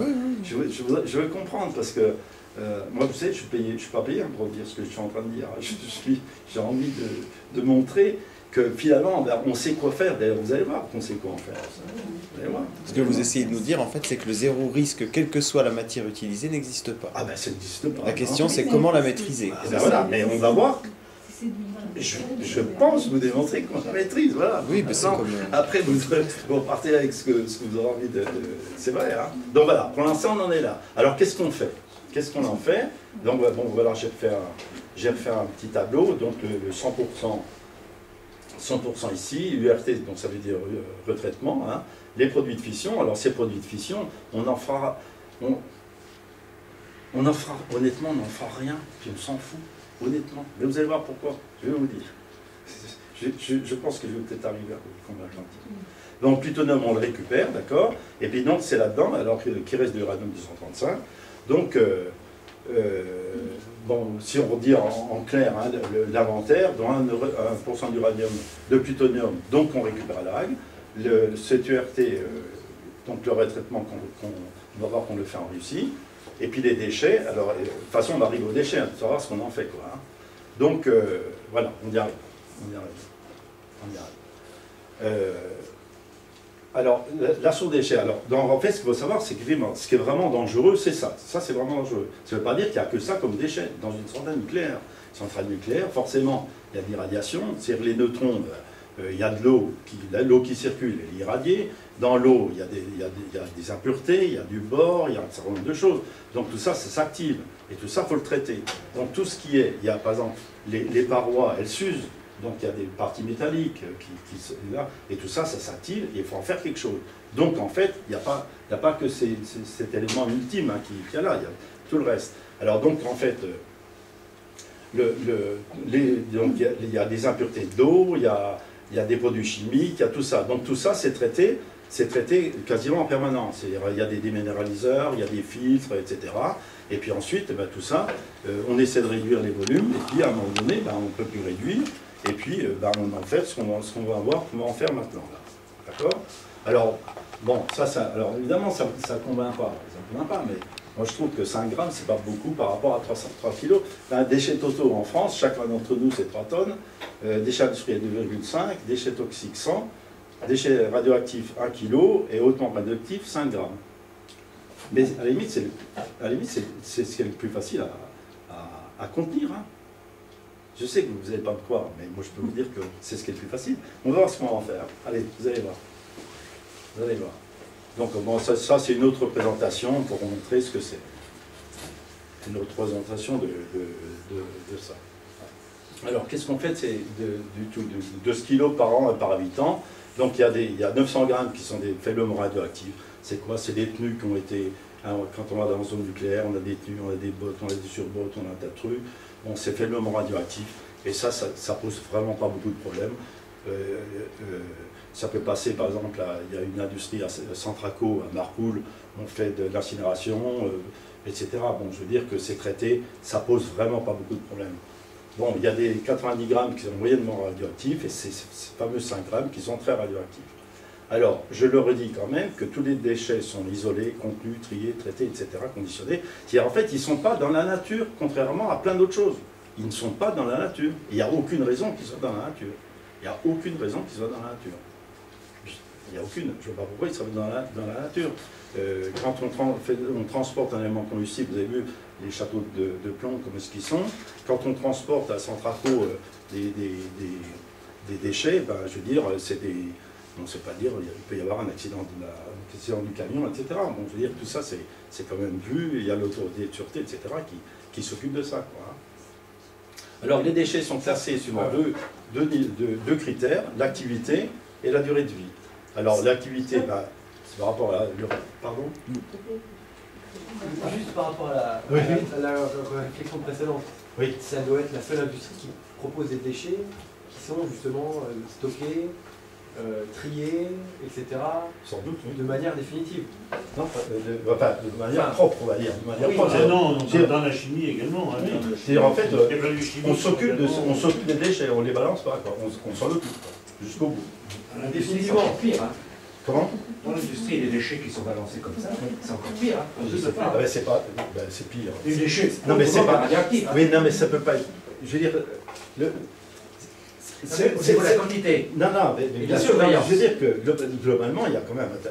Il n'y a qu'à voir ce qui a été fait dans le pays de l'Est ou je ne sais pas où, et puis ce qui est fait aussi chez nous à une certaine époque. Je ne parle pas du nucléaire. Hein. Oui, tout à fait, oui. On a pollué des sols, dans des garages, il y a de l'huile qui a traîné, il y a un tas de trucs, je veux dire. Aujourd'hui, voilà. Que là, on peut dire. On continue. Hein. Comment? Et on peut dire, dans certains endroits. Bon, globalement, on peut dire que la France est plus grande qu'avant, hein, je pense. Mais enfin, alors que là, ce que je voudrais vous dire, je veux dire qu'on ne laisse rien partir, quoi. Alors, ma question, c'était juste, c'est une activité qui demande de la main-d'œuvre. Bien sûr, oui. C'est-à-dire qu'on est obligé tous les ans d'employer des gens, des structures, faire fonctionner les structures, juste pour gérer ces déchets sur une durée de vie qu'on ne connaît pas, parce que c'est à l'infini. Et on va parler là, on oui. va pas parler encore. Hein. D'accord, mais ça on va encore pas parler. C'est une des seules industries qui fait ça. La chimie peut-être si on s'en rapproche.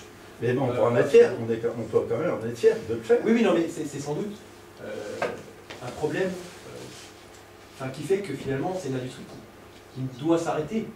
Parce que on rajoute au fur et à mesure des périodes et des cycles des déchets. C'est-à-dire qu'on a les premiers déchets, puis les seconds, et puis on rajoute toute une quantité de déchets à traiter, parce qu'il faudra sans arrêt les trier, les stocker. Non, une fois qu'ils sont triés, qu'ils sont conditionnés une fois, c'est fini.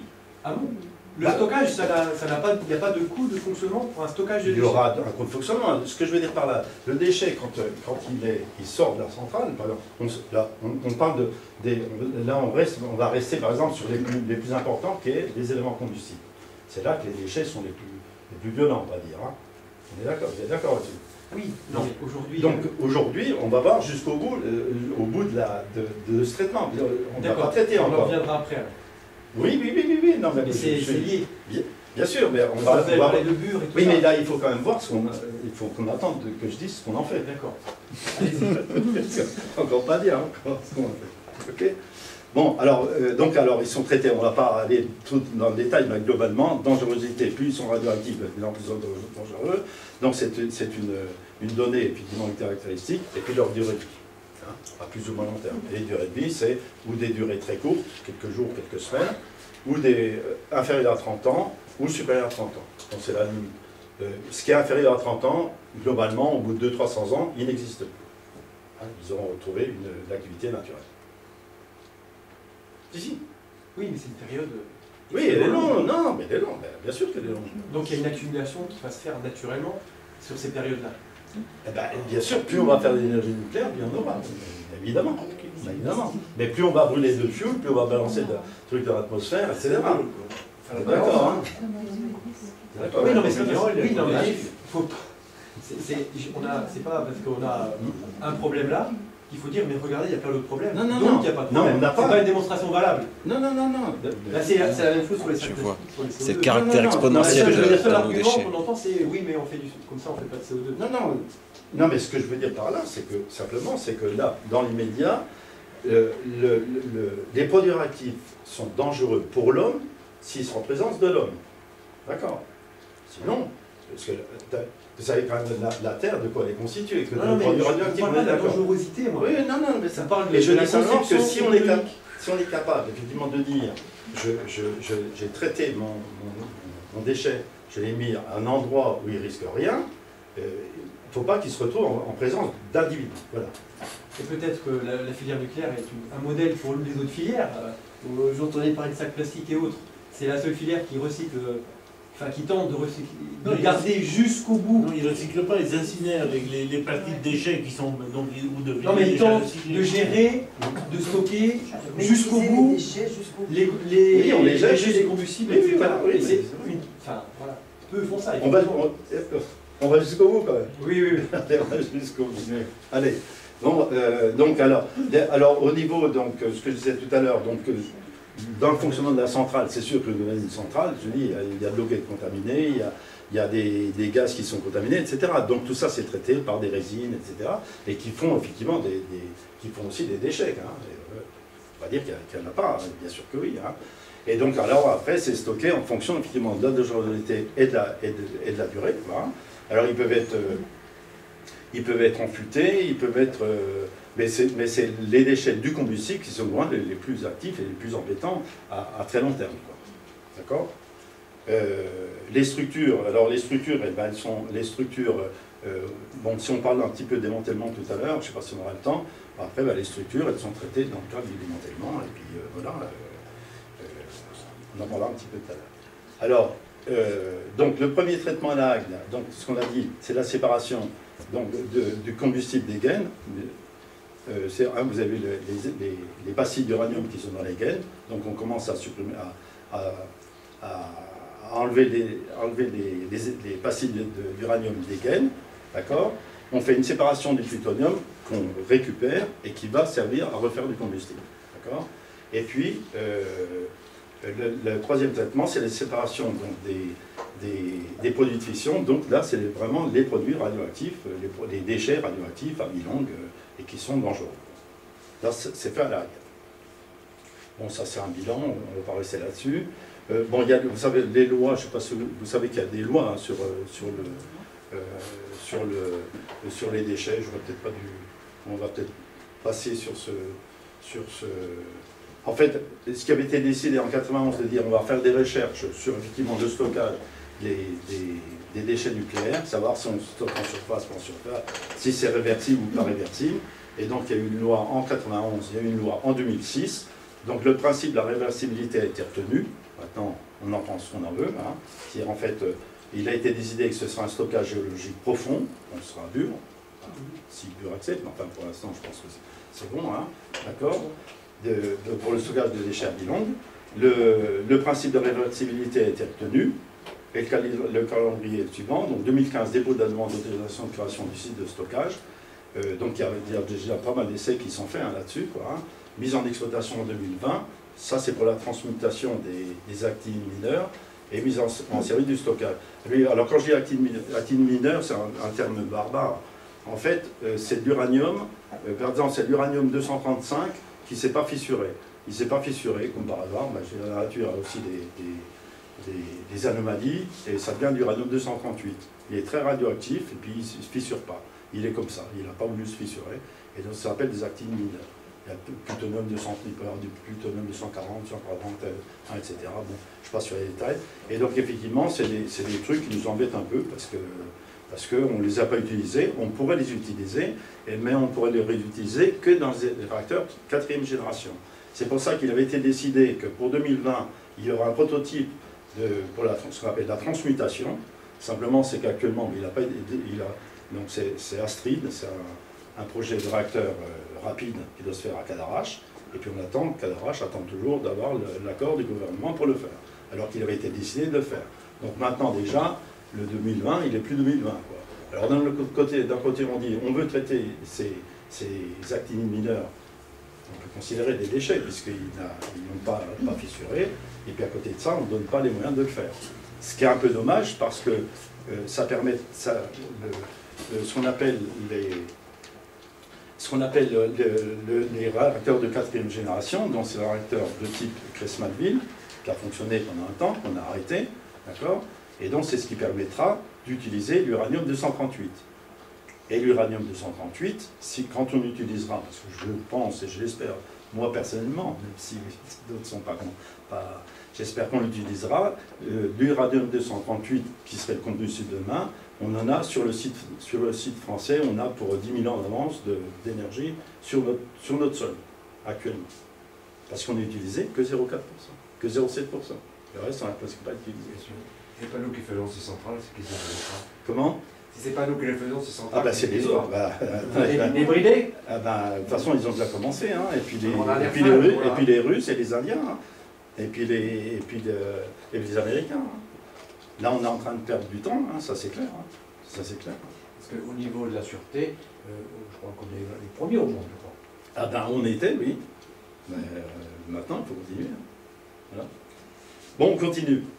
Qu'on puisse discuter après. Alors là, je vais vous montrer quelques types de conditionnement qui se fait pour des produits FA, ça veut dire faiblement radioactif, moyennement radioactif, à vie courte. Bon, on va, voilà, donc c'est ou dans des containers, ou dans du béton, etc. Voilà, et puis ensuite c'est stocké. Mais on n'a pas dit qu'on ne faisait pas de déchets, hein. Bien sûr que oui, qu'il y a des déchets, c'est évidemment qu'il y a des déchets. La photo du milieu, c'était quoi, le type de contenant? Là, c'est du milieu, là, oui. Ben, des déchets technologiques. Alors, oui, mais ça va où ça, eh ben, c'est stocké dans des. Je vais vous montrer les stockages derrière. Parce que chaque extrémité, on en convient, c'est bien explicite. Oui, mais du milieu, il est un peu. Oui, ben, je pense. J'ai du mal de voir ce que c'est effectivement. Bon, les déchets technologiques, ça peut être, je sais pas. Parce qu'en fait, en France, il n'y a qu'à Centraco, par exemple, que l'on refond des métaux qui ont été contaminés pour. Ça peut être amputé dans une centrale. Hein, voilà. Honnêtement, bon, je peux renseigner. Hein, on ne les dissimine pas dans la nature. Non ah non, non, de toute façon, c'est jamais. Le vrai, c'est jamais dans la nature. Alors, donc ici, ces fameux déchets très radioactifs, qu'est-ce qu'on en fait? Les produits de fission et les actifs mineurs, actuellement, donc on les mélange à du verre et on les coule dans des containers qui sont comme ça. Alors du verre, j'en ai un morceau. Où est-ce que j'ai mis mon truc? Pour montrer quand même ce que c'est. Pour montrer ce que c'est. C'est du verre qui vaut plus cher que le cristal. Vous pouvez faire passer, mais vous ne vous blessez pas. Alors c'est pas radioactif, hein, si vous... c'est un verre qui est magnifique. Donc en fait on mélange des produits de fission et les actifs mineurs à ce verre. Et qu'on coule, donc, et qu'on coule dans des fûts et qu'on coule dans des fûts, vous voyez, qui sont comme ça, c'est des fûts qui sont à peu près hauts comme ça, en inox. Pourquoi le mélanger avec le verre? Ben parce que ce verre qui va être stocké pour des milliers d'années, sans doute, d'accord, il n'est pas prêt d'être bouffé par de l'eau, a priori. C'est-à-dire qu'on se dit que finalement, pourquoi on pourrait les garder en surface longtemps, et puis on se dit, ben non, ces produits qui sont extrêmement dangereux, on va les stocker dans des zones géologiques profondes où on sait qu'il n'y aura pas de mutation. C'est pour ça que ça ne choisit pas n'importe où un site. Hein. Évidemment, c'est du pur, je ne suis pas géologue, hein, enfin, je veux dire. Et donc on dit qu'on ne laissera pas l'homme restera responsable de ses déchets, c'est sûr. Mais si un jour, je ne sais pas, dans 10 000 ans, je ne sais pas, moi quand je vois ça dans 10 000 ans, à mon avis, dans 10 000 ans, ce bout de verre, il existera encore. S'il n'est pas sur un volcan? Oui, c'est pas un volcan. Non, mais pour dire que, bon, je suis sûr qu'on le mettrait dans le prochain, là, à mon avis, dans 10 000 ans, il va encore être là. Hein. Aujourd'hui, quand on parle des déchets, on sait que le verre, aujourd'hui, c'est un produit qui ne se détruit pas dans la nature. Voilà, mais d'accord. Puis celui-ci, je peux vous dire, jamais. Hein. moi, celui qui me l'a donné, hein, le morceau de verre, là, c'est 1000 ans pour l'instant. Ce monsieur qui m'a donné, hein, il a passé sa vie à étudier le verre, ce verre. Hein. Donc, oui, je le fais, donc. oui, c'est magnifique. Et donc, il est coulé là-dedans, d'accord, et voilà un conteneur de produits de fission. Donc, voilà. Alors, là, ça, c'est le conteneur de produits de fission qui est comme ça. Ensuite, alors, les gaines qu'on a vues tout à l'heure, les gaines, donc elles sont dépecées, hein, elles sont coupées. Ensuite, elles sont compactées, elles sont aussi, parce que les gaines, elles sont très radioactives. Là, au bout de je ne sais pas combien, une vingtaine, trentaine, cinquantaine d'années, l'activité a décru très, très, très rapidement. Mais enfin, c'est stocké quand même en profondeur. Les gaines représentent combien de pourcents de la balle de golf? Comment? Les gaines Elles sont dedans. Elles sont dedans. Yes. Oui, non, mais c'est... Parce que même si c'était une orange, quoi, mais je veux dire que voilà, c'est rondé, c'est pas fou. Moi je trouve. Voilà, donc voilà les conteneurs. Donc c'est loin d'être au contact dans la nature de tout le monde. C'est pas n'importe où. Est-ce que le rapport risque-énergie est aussi important ou moins important que le gaz de schiste? Juste pour une idée. Parce que je sais que d'ici 3 ans, on risque fort de se retrouver avec le gaz de schiste aussi en France. Il y a un puissant lobbying là-dessus. Et je voulais savoir à peu près... Mais là, moi je sais pas, hein, moi je vous dis, je parle avec mes tripes et puis ce que je sais, hein, qu'est-ce qui peut se passer avec ça? Qu'est-ce qui peut se passer avec ça? Qu'est-ce qui peut se passer avec ça? Il va me répondre. Non, on continue. C'est très simple. Le prix de l'électricité va augmenter de X% tous les ans jusqu'à devenir totalement hors système économique. Quoi. Oui, mais c'est pas à cause de ça. Hein. Non, je vous sors des chiffres tout à l'heure. D'accord. Ah oui. Voilà, ça c'est quand même. très quand même. Mais c'est dans le prix de l'électricité que vous payez, monsieur. Non, mais c'est dans le prix de l'électricité aujourd'hui que vous payez. Et c'est dans le prix que vous payez. Et c'est dans le prix de l'électricité que vous payez il y a 10 ans. Maintenant, le prix il est en train de monter, on va en parler tout à l'heure. Donc allez, on va jusqu'au bout, on va les stocker, hein, d'accord? Voilà. Donc actuellement, en attendant que la décision soit définitive, qu'on a les mettre dans un local, parce que quand on dit enterrer, moi enterrer, ça veut rien dire. Non, on fait un local en bas qui sera super bien structuré, fabriqué et tout ça. Donc actuellement, c'est stocké à la Hague, ça n'embête personne, hein, ça n'embête personne, forcément. Qu'est-ce que vous voulez que ça embête qui, là? Rien, personne, forcément. Alors, oui, j'ai remis ça, bon, en fait, c'est un peu une synthèse, mais ce que je trouvais intéressant, c'est qu'au niveau des volumes, parce que je suis désolé, je parle quand même des volumes, c'est important quand même. Hein. C'est-à-dire que, par exemple, pour l'équivalent d'une tranche nucléaire, d'une tranche de Fessenheim, donc les déchets de haute activité en verre, donc ça ferait 2,5 mètres cubes. déchets de moyenne activité 5 mètres cubes, déchets de faible activité 12 mètres cubes. Je veux dire, tout ça c'est dans une pièce, c'est ici. C'est même pas 12 et 5, 17, 18, 19, 20 mètres cubes. 20 mètres cubes, c'est pas, c'est la moitié d'ici, 20 mètres cubes. Pour une tranche nucléaire. C'est par an et c'est pour Fessenheim. Oui, Ça multiplié par les nombres de centrales. Et puis... oui, je vais vous montrer. Tout de suite, je vais vous montrer quelque chose. Je reviendrai après là-dessus. Parce que, Puis les 1000 ans qui se cumulent. Ah non, je n'aurais pas dû faire ça. J'ai fait une bêtise là. Voilà, je voulais simplement vous montrer ça. Quand même. J'ai fait le calcul. Bon. Pour cette même tranche, tranche de Fessenheim, si on brûlait du charbon, pour un an, il faudrait qu'on brûle la pyramide de Khéops par an, en charbon. D'accord? Et là-dedans, je peux vous dire qu'il y a beaucoup plus d'uranium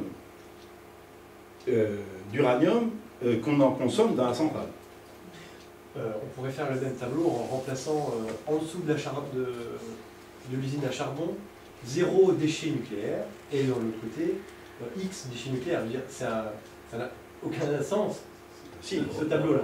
bah, si. C'est ces deux choses qui comportent des Non, choses mais, différentes. non, mais d'accord, mais ce que je veux dire, c'est que de toute façon, l'électricité, N'hésitez pas si vous voulez on est quand même bien content d'avoir mettre un l'électricité. avis ou... D'accord? Et je veux N'hésitez dire pas. que il n'y a pas 50 000 solutions d'en faire. Il y a les fossiles et puis il y a les non fossiles. Hein. On est bien d'accord. Oui, non, mais on ne compare pas deux choses différentes. Comment je comprends Là, pas? si Si je veux faire 900 MW, il faut que je fasse avec du charbon la pyramide de Khéops. Point barre, pour un an. Et Voilà. alors? Je veux dire, et ensuite, ça change quoi au problème? Le Ça problème, change pas le problème. le problème, il Le est charbon. que toute matière génère Premièrement, forcément une forme de pollution. Le fait qu'il y en ait plus, d'une part, et d'autre part, je veux dire, le CO2, c'est absolument époustouflant. Non? Le CO2 est époustouflant. Comment? Ah oui, c'est des CO2. D'émissions, vous voulez dire du CO2? Oui.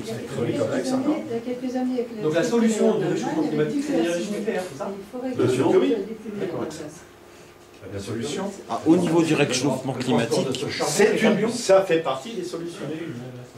Ça fait partie des solutions. Ça fait partie des solutions. Ben, on revient. Hein. Attends, je vais essayer de faire mon truc quand même jusqu'au bout, si vous voulez bien. Surtout qu'il n'y a pas de déchets qui rentrent en France. Bon, on a dit qu'on était ici. Voilà, on était ici. Hein.